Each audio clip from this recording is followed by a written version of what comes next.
Retrouvez vos émissions préférées Equality sur le site www.equality-radio.fr. Equality, c'est votre émission contre les discriminations et pour l'égalité. Choisis pas sa couleur de peau.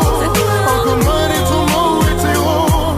Qui sommes-nous pour juger ce qui est bien ou mal? Dit-on pas que chacun est égal? L'union fait la force. Alors, avant de faire le sujet, on va faire un petit peu des nouvelles de l'assaut. Il s'est passé beaucoup de choses depuis la dernière émission du 5 avril, hein, parce qu'on a fait d'abord le vide-grenier le 9 avril dernier. Positif, je trouve que ça s'est bien passé en général, à part le matin, je sais que t'as pas un bon souvenir forcément du matin, notamment à 6h pour les emplacements. Ça c'était chiant pour toi, monsieur Lionel. Compliqué. C'était chiant. Compliqué. C'est la première en même temps, hein, donc compliqué de dire aux gens de se placer comme ça et pas autrement. Enfin voilà, organisation un peu brouillon sur le départ, mais bon, ça s'est bien terminé, donc c'est le principal. Donc il y a eu du monde. C'est ça. On peut dire qu'il y a eu 49 exposants au total, je les ai comptés.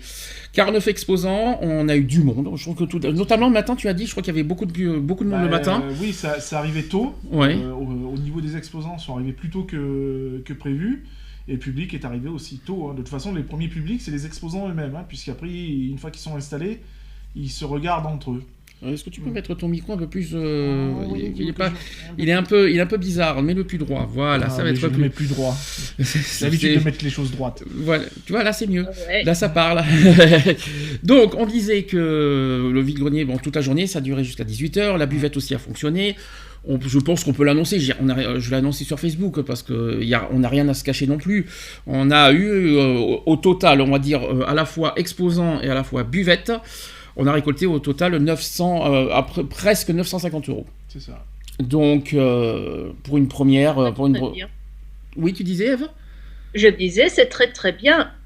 Et merci de m'avoir zappé pour le bonjour. C'est ça, c'est ce que j'allais te dire, justement. T'as oublié de dire... Non, Eve, mais non, je t'ai pas zappé. Je t'ai pas zappé, Eve. Non, c'est pas vrai. Si. Non. Si, tu m'as zappé. Mais quoi, t'es une skypeuse en même temps? Bonjour, Eve. Bonjour les beaux gosses. Oh, tout de suite. Tout de suite. Je vais te bouder. Tu m'as pas dit bonjour. Je vais te bouder. Je m'occupais d'Alex et de Lionel. Non, je jure que j'ai pas fait exprès. En même temps, voilà, il y a la fatigue, il y a plein de choses en ce moment. Voilà, le week-end était très difficile. Donc, voilà, faut pas m'en vouloir pour aujourd'hui. Moi, si Alex t'a épuisé. Non, Alex m'a pas épuisé. Non, c'est pas possible. Qu'est-ce que je voulais dire? On finit sur le vide-grenier, c'est bon, on a fait le tour. Bah oui. En plus, on a une belle journée. À refaire ou pas à refaire? Ça, c'est la grande question. Hein. Ah, Lionel hésite en plus, parce que c'est le côté organisation qui te fait peur. Non, c'est pas forcément... Ouais, enfin, c'est pas tellement de côté... L'organisation, c'est toujours compliqué de toute façon, puisque de toute façon, même si tu fais 15 fois le même événement, ça se passera jamais 15 fois de la même manière. Donc, voilà. Après, ouais, ça demande quand même pas mal d'énergie, quoi. Ce serait dommage parce que quand j'ai vu les photos et la petite vidéo, l'endroit il est vraiment sympa, il est vraiment bien. Alors la petite vidéo, précision, il est sur YouTube. C'est pour ça que Miss Eve a dû le voir. La petite vidéo qu'Alex a filmée, il y a 5 petites minutes. Tu l'as trouvé comment cette vidéo par rapport à ce que tu as vu? T'as bien aimé? Visuellement, t'as trouvé ça bien, Eve, en fait? Ouais, très sympa. Ça avait l'air convivial, non, ça avait l'air très très bien. Alors, la seule chose, le point noir, on peut le dire, qui nous manquait, il manquait de l'animation. Parce qu'on n'avait pas le matériel qu'il fallait. Maintenant, on l'a, on va l'avoir, on va les recevoir. Il manquait un petit peu du matériel, on va dire, sonore. Oui, voilà. Alors, pas forcément pour passer de la musique, mais bon, déjà, pour, ne serait-ce que remercier les exposants d'avoir répondu présent. Et le public aussi, dans l'autre sens, parce que, bon, sans le public non plus, le vide-grenier ne se fait pas, quoi. Non, parce qu'on avait promis, parce qu'on a fait une promesse dans notre événement, on a dit en convivialité et ambiance garantie. Le problème, c'est qu'on n'avait pas le matériel aujourd'hui. En plus, on avait des problèmes de piles, etc. pour les mégaphones, on n'a pas eu de chance. Donc, on s'excuse par rapport à ça, parce que c'était indépendant de notre volonté, c'était pas du tout voulu, et on l'a pas fait exprès. Mais la prochaine fois, si jamais on doit faire un autre vide-grenier, on va corriger tout ça. Ça sera mieux organisé. Remerciements effectivement aux exposants, parce qu'ils n'étaient pas obligés, et puis ils ont... Voilà, ils ont répondu majoritairement présents, quoi. Voilà. Je veux dire, sur la liste qu'on avait, Ça a été rempli à 90%, quoi, hein, je veux dire. Hein, sur 54 ou 55 exposants 49, inscrits, il y en a eu 49 présents, donc bon, voilà, quoi, ça a bien répondu présent. Voilà, et puis ça s'est bien passé. Le public était là, a répondu présent aussi. Le soleil était parmi nous aussi. Ah oui, donc, beau temps, voilà. Très beau temps. On avait un gros soleil, il faisait bon et on avait À part le matin qu'il a caillé sévère, mais voilà, quoi, je veux dire, non, on a une agréable journée. Donc quoi qu'il en soit, un, remerciement aux exposants, deux, remerciement au public qui est venu aussi nous rendre visite, et troisièmement, bien sûr, un remerciement à la mairie de Sisteron pour nous avoir permis d'organiser cet événement. C'est ça. Voilà, ça c'est les choses qu'il faut dire. D'ailleurs, Monsieur Spagno qui était venu en fin de journée, on aurait préféré le voir plus au milieu de... Mais je pense qu'en fait, il a vu qu'il y avait d'autres choses sur la commune. Sur la commune, donc du coup, on peut pas se dupliquer non plus, quoi. Voilà. Donc ça c'est dit, ça c'est fait. Donc ça c'était le premier événement. Deuxième chose, il s'est passé, parce qu'en 10 jours il s'est passé beaucoup de choses. On a reçu une lettre par rapport à, vous savez qu'on a fait un projet Art 22, on a fait la proposition, et j'ai reçu la lettre de réponse de notre demande de subvention à la DICRA. Malheureusement, mauvaise nouvelle. Voilà, donc ça date du 6 avril. Donc vous avez bien voulu déposer auprès de mes services un dossier de demande de subvention concernant l'action Art 22 au titre des crédits de la délégation interministérielle à la lutte contre le racisme, l'antisémitisme et la haine anti-LGBT, la DICRA, pour l'année 2017. Après examen par le comité de pilotage, j'ai le regret de vous informer que votre projet n'a pas pu être retenu. En effet, le montant de l'enveloppe disponible n'a pas permis de prendre en considération toutes les demandes déposées.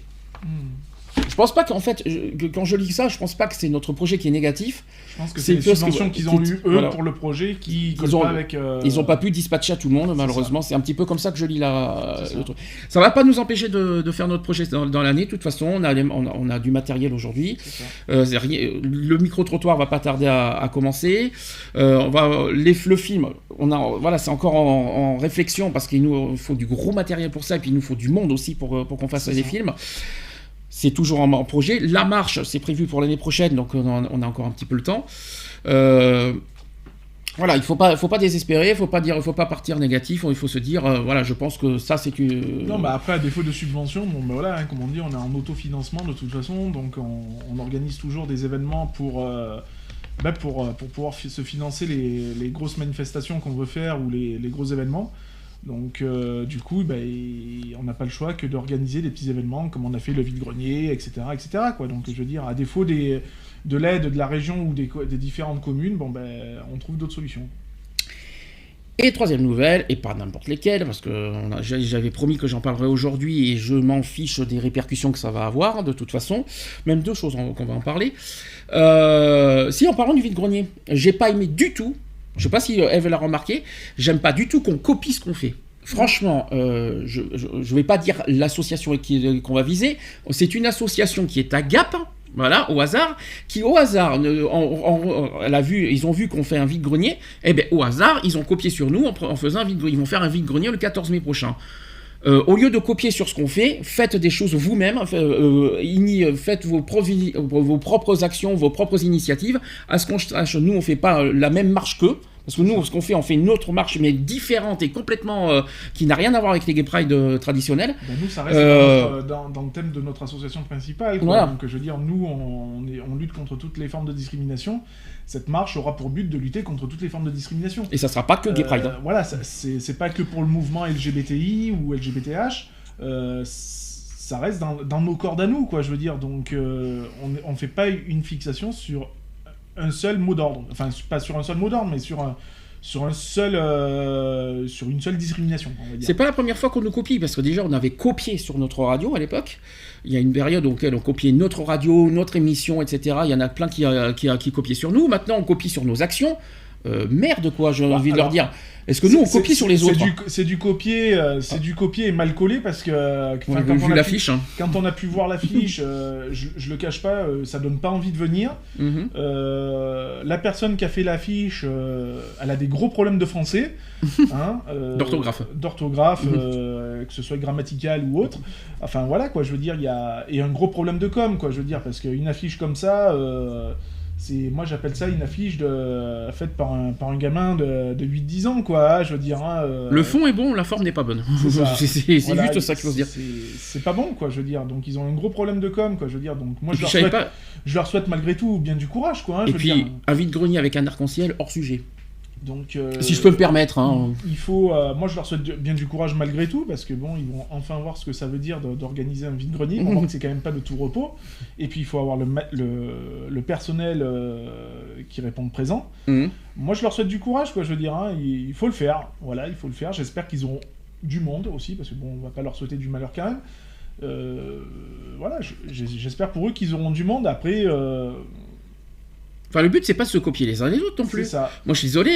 Est-ce que nous, on s'amuse à copier les autres sur les autres assos ? Quand on dit copier, bon, bah voilà, ils ont pris un vide-grenier, donc tout le monde peut faire un vide-grenier. Hein, non, mais parce qu'on fait un vide-grenier, il faut un vide-grenier derrière. Non, quoi.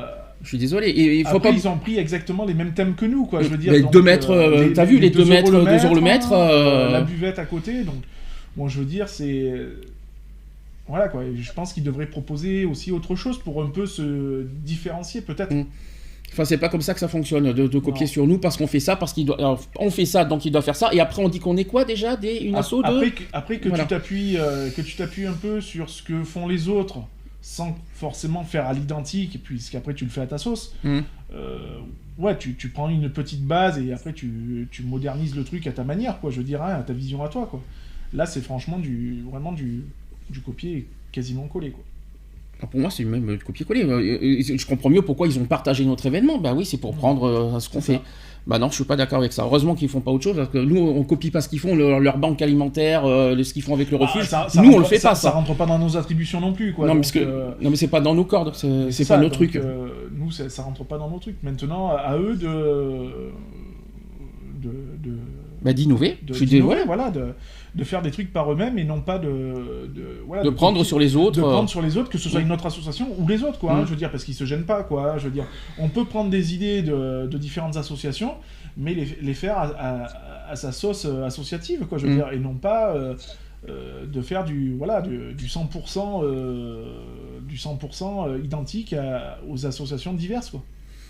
C'est comme si que nous on partait sur le refuge et qu'on s'amusait à faire exactement la même chose qu'eux. Alors que c'est pas le but. Et nous on n'a pas envie. C'est pas le but, quoi. Non pas qu'on a quelque chose contre le refuge, c'est que ça fait pas partie de nos... Et puis le refuge a assez pour moi, à mon sens, les moyens. C'est ça. Je parle au niveau... Ils ont tellement les moyens pour s'offrir la nourriture qu'ils n'ont pas besoin en plus qu'on fasse des banques alimentaires pour offrir au refuge. Moi je dis ma façon de penser là-dessus. Hein. Bon, après ça reste une bonne cause, mais le refuge n'en a pas besoin. Après il faut pas m'en vouloir là-dessus. Il reste une troisième histoire à raconter, et c'est pas les mots non plus. On le dit, hein, il y a pas photo, ça fait partie des nouvelles de toute façon. Par surprise, voilà, c'est une surprise qu'on s'y attendait absolument pas. Enfin moi le premier, parce que j'étais le premier informé. Angélique et Laurent ne sont plus membres du bureau de l'association. Ah. Comment ça ? Donc, par surprise, vendredi, ils nous ont fait, comme ça, ils ont fait une lettre qui date de mardi et que j'ai reçue vendredi sans être au courant en plus. Mais alors, pas du tout. Ils ont rendu les affaires, ils ont rendu tout ça. Vendredi, ils ont fait deux lettres de démission. Le pourquoi, c'est que soi-disant, je vais mettre entre guillemets, soi-disant, c'est pour des raisons santé et pour des raisons qui s'occupent en priorité du mariage. Nous, à ce qu'on sache, on en a parlé vendredi directement avec Angélique, ce qu'on va dire aujourd'hui. Nous, si on doit s'arrêter à chaque fois parce qu'on a des problèmes de santé, alors dans ce cas, je serais le premier concerné à arrêter l'association moi-même. Parce que moi qui ai des multiples de problèmes de santé depuis des années, alors dans ce cas je vais arrêter aussi l'association parce que j'ai des problèmes de santé. Et des priorités, tout le monde, je pense, a des priorités, tout le monde a ses trucs, tout le monde a ses occupations, etc. Si on doit s'arrêter aussi pour ça, on n'avancera pas. Moi j'ai pris ça vendredi comme j'ai pris une gifle monumentale ce vendredi, je m'y attendais absolument pas. Aujourd'hui on n'a plus de nouvelles en plus, ça fait 3 jours qu'on n'a plus de nouvelles. Je suis très déçu et franchement, personnellement, je vais leur dire une chose, si jamais ils m'écoutent, ne parlez pas d'amitié avec moi. Parce que franchement, l'amitié, il faut bien réfléchir à 2 fois avant de me prononcer le mot amitié. C'est tout ce que j'ai à dire là-dessus. Voilà, si tu as quelque chose à rajouter, Lionel, là-dessus. Non, moi je pense que dire les choses... Moi, je conçois le problème de santé, parce que tout le monde en a, hein, on est d'accord là-dessus, mais ça ne justifie pas une démission, quoi. Je veux dire, on peut se mettre en stand-by, au vert pendant quelques temps, et dire, bon, ben écoute, là, pour l'instant, ça ne va pas, et puis pendant quelques temps, je me retire de l'association, mais sans forcément démissionner non plus.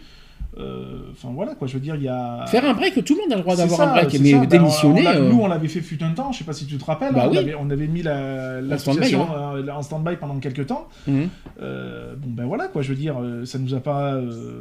on n'a pas démissionné de nos postes pour autant, on est revenu et plus frais, et puis voilà quoi, je veux dire...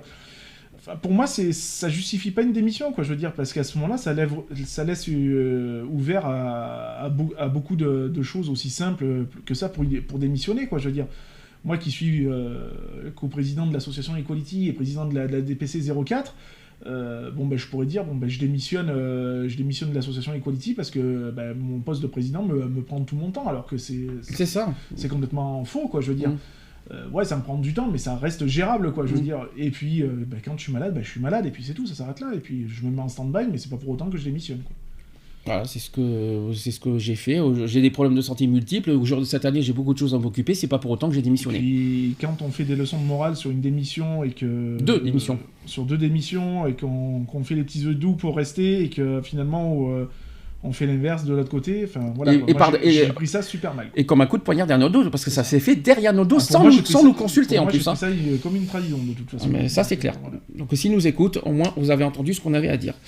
On va retrouver nos vidéos et nos podcasts sur www.equality-podcast.fr.